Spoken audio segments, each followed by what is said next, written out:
All right, last video in our little series on systems of linear equations, elimination. So this one, I have to tell you, is my single favorite method of solving a system. I used it so much when I was in high school that teachers would get mad at me because I would never use anything else unless they made me. So, just to recap, we saw in the introduction that a system of linear equations is quite simply a group of linear equations, so two equations usually with x and y, and we want to find the value for x and y, the ordered pair that satisfies both equations. We saw that we can graph those and see where the lines cross. But that doesn't always work because sometimes the answer is a fraction, or maybe the graph is just not something that we have time or space to construct. So then we looked at substitution, and we noticed that substitution is easiest when one of our equations is already solved for one of our variables. We can solve the equation for a variable if we have to, but it's not the most fun activity out there in the world. So we have one more method known as elimination. And again, the idea is the same as substitution, to take two equations with two variables and combine them in such a way that you will have the one equation, so they've been combined into one, that only has one variable, which you know how to solve. And then, of course, once you find the first one, you would plug it back in to find the second one. So the easiest way to solve a system by elimination is this. If you have a situation where you have, I want you to notice something, negative 3x, positive 3x. What you are looking for is you want to have a variable, one of the variable, x or y, it doesn't matter, with the same coefficient. In the same coefficient value. So in this case, both 3. I'll write the word value there. And then you want to do this. If same sign, subtract the equations. If opposite sign, add the equations. So, negative 3 and positive 3, those are opposite signs. One's positive, one's negative. I'm going to add the whole equation. I'm going to combine the whole thing. Negative 3 plus positive 3 cancels. Watch what happens. Negative 3y plus 2y is positive 1. Sorry, negative 1y equals negative 12 plus 18 is positive 6. Divide both sides by negative 1. Y equals negative 6. You've already found your first variable. Now, what I want you to do, or what you have to do, is you have to take one of the equations. I'm going to choose the second one. 3x plus 2, actually I'm trying to find x, 3x plus 2 times y equals 18. And you're going to take the y that you found and you're going to plug it in. Okay? And then solve. 3x minus 12 equals 18. Add 12 to each side. 3x equals 30. Divide by 3 on each side, and x is 10. So your answer is 10, negative 6. Now, So what did I just do? What's this method? This method, elimination. Eliminate a variable. Make it go away. I didn't do it by substituting like I did last time. I did it by canceling. I added negative 3x to its opposite, making it cancel. And then I added the y's and I added the integers to come up with one equation with one variable. Negative y equals 6. And I solved that to find the value of the remaining variable. Y equals negative 6. Then, just as with substitution, I plugged that back into one of the equations. I chose the second one to find the value of the other variable, x equals 10. With this, the one thing to remember, aside from my usual reminder to make sure you go back and find the second variable, is, again, there are trade-offs. I like this method because the way of getting the two equations together is easier to me than substitution.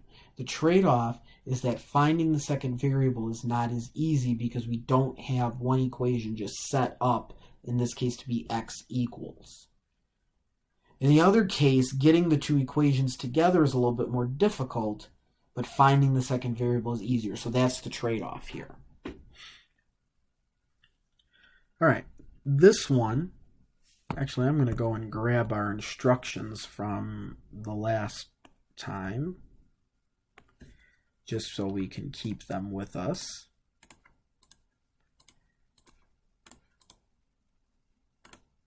So, variable, same coefficient. Well, we have our x's are both 3 again. They have the same sign. They are both negative. Subtract equations. -3 minus -3 cancels. -3 minus -6 is really -3 plus 6. That becomes positive 3y. -21 minus -30 is -21 plus 30 becomes equals 9.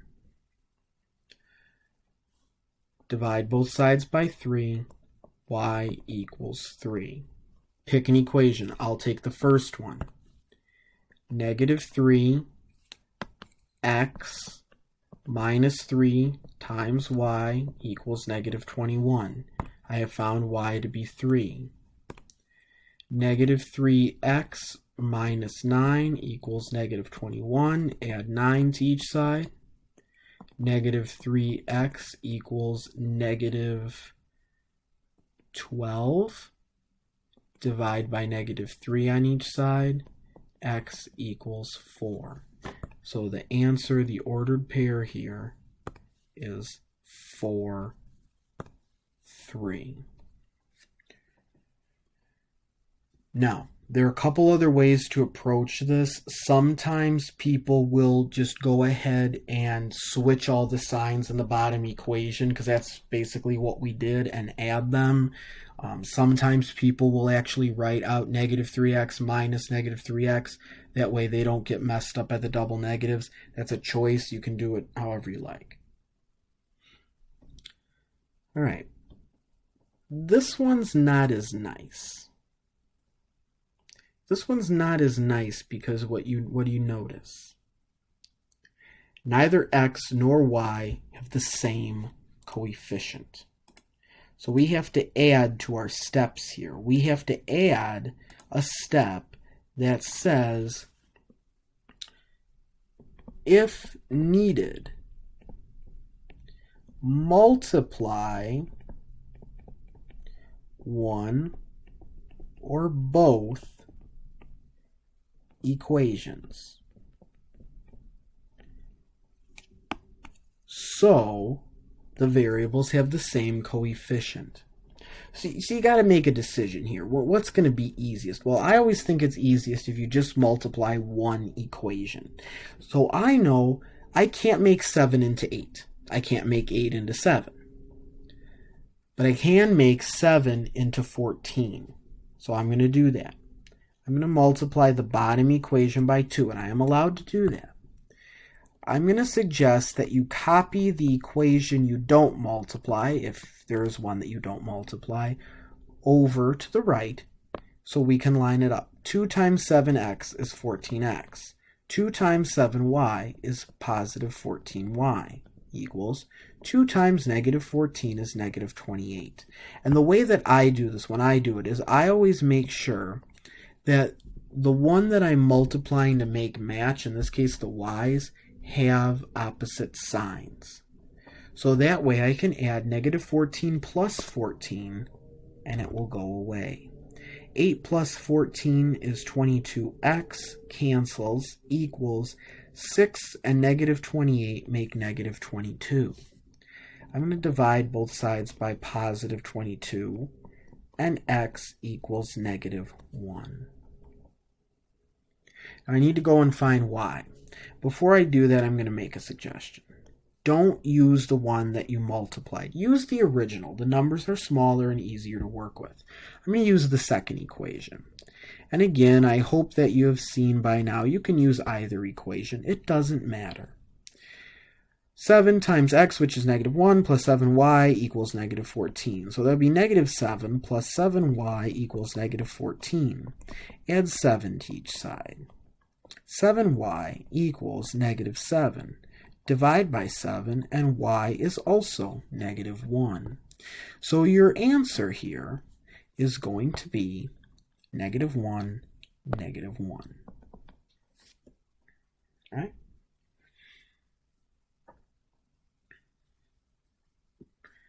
This one is a little bit more complicated. This is the last one that we'll do.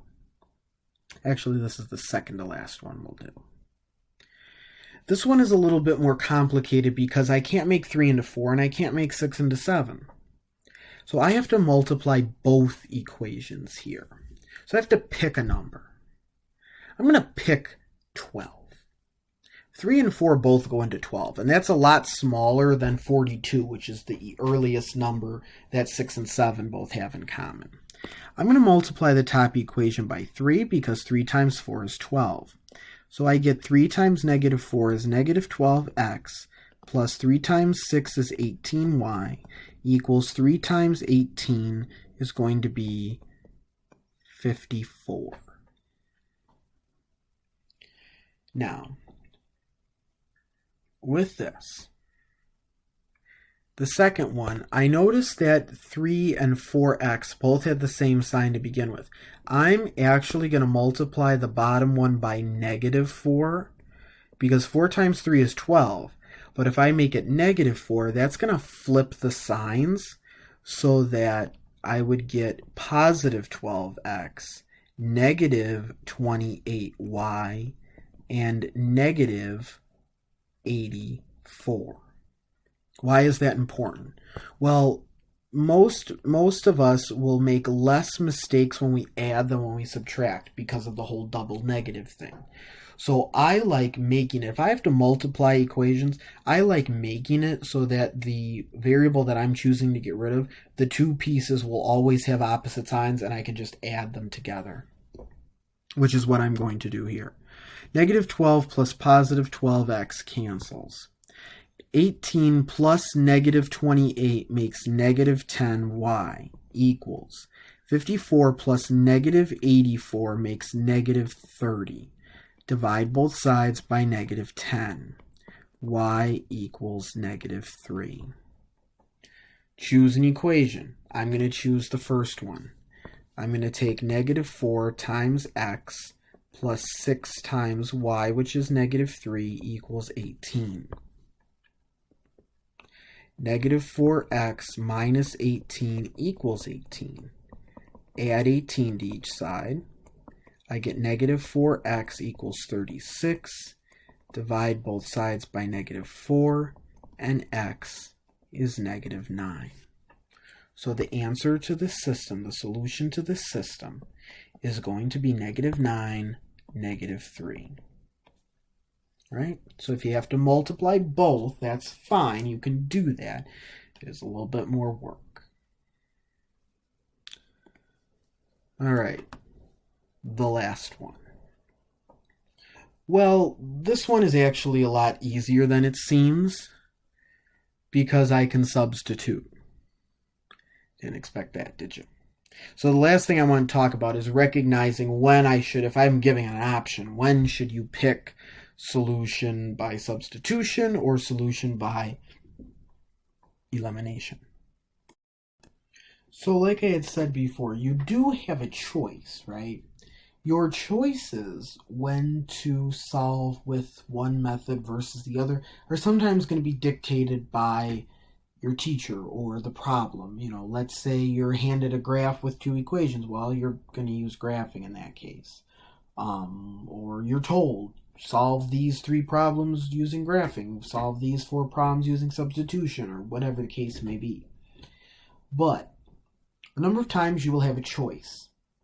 And making a smart choice about which method to use is the difference between spending, 3 minutes on a problem and getting an answer right away, and spending an hour on it and getting nowhere. Maybe I'm exaggerating a little bit, but, not much. So what do you have to do? Well, you have to look at what you are given. Okay, so what am I given here? I'm given 2 equations, 2y minus 1 equals x, and x minus 2y plus 1 equals 0. Okay, seems pretty straightforward. But when I have this, I can use substitution elimination. I have to think about what is this more set up for.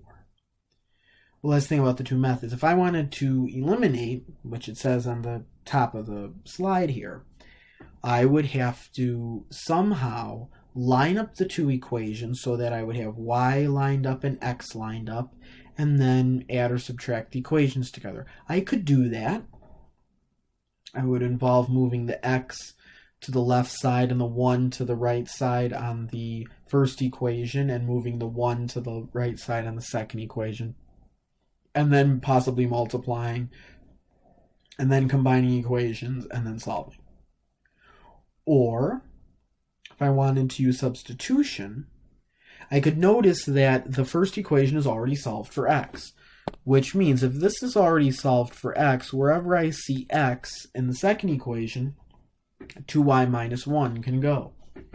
And I think I'm going to do that. That seems like it's the most efficient use of my time. They're already solving one of my equations for a variable. Why should I undo that? Why should I make more work for myself? So I'm going to say that 2y minus 1 minus 2y plus 1 is equal to 0. You might notice a little bit of funny business here, because 2y minus 2y cancels, and negative 1 plus 1 also cancels. 0 equals 0. Well, we haven't seen that one before. This is the dependent system, the dependent and consistent, if you wanted both terms, otherwise known as the infinite solutions. These are the same line. They are both the line y equals 1/2 plus x over 2.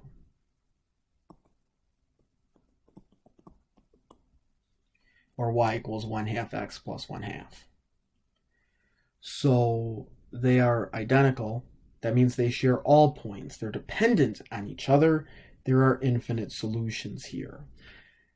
I just want to give you one example before you go. I'm just going to make it up, of one that would be no solution, so that you can see what that looks like in a substitution or elimination context. And I'll set this one up for elimination. 3x plus y equals 2. 3x minus 5y equals 17. I notice that I have 3x for both equations. They are both positive, so I'm going to subtract. 3x minus 3x cancels. Whoops, that would have to be also plus y. Y minus y also cancels. So the left side has become 0. 2 minus 17 is negative 15. Now I know that 0 is not equal to negative 15. Also, in both cases, there is no more variable. The variable has canceled, both of them. So if the variables both cancel, you do your substitution and you combine like terms, or you do your elimination, both variables go away, that is an automatic indicator that it's going to be one of the special answers, either infinite solutions or no solutions. If you get a true statement, this one over here is very clearly true, right? 0 does in fact equal 0. But this one, before I put the not equal sign in. This is false, right? 0 does not equal negative 15. That is a false statement. That is no solution. The variable is gone, so I cannot continue the process of finding a solution. So the one solution case is out. And if I have a false statement, that means that those two lines will never cross. They're parallel. No solution. That's, remember, inconsistent.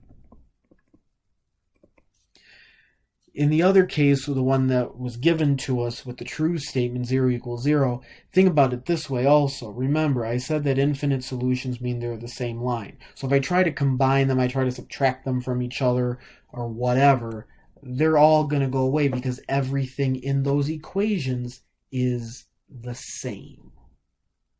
Okay? So if you do whatever you need to do for elimination or substitution, and you do your steps and your first variable, you come out with an answer. That system has one solution. You need to take your answer and go plug it back into the other equation and find the other variable. If you do whatever you're going to do for substitution or elimination and the variable cancels, you have to analyze the statement that's left. If it is true, that is a dependent system with infinite solutions. If it is a false statement, it is an inconsistent system with no solution.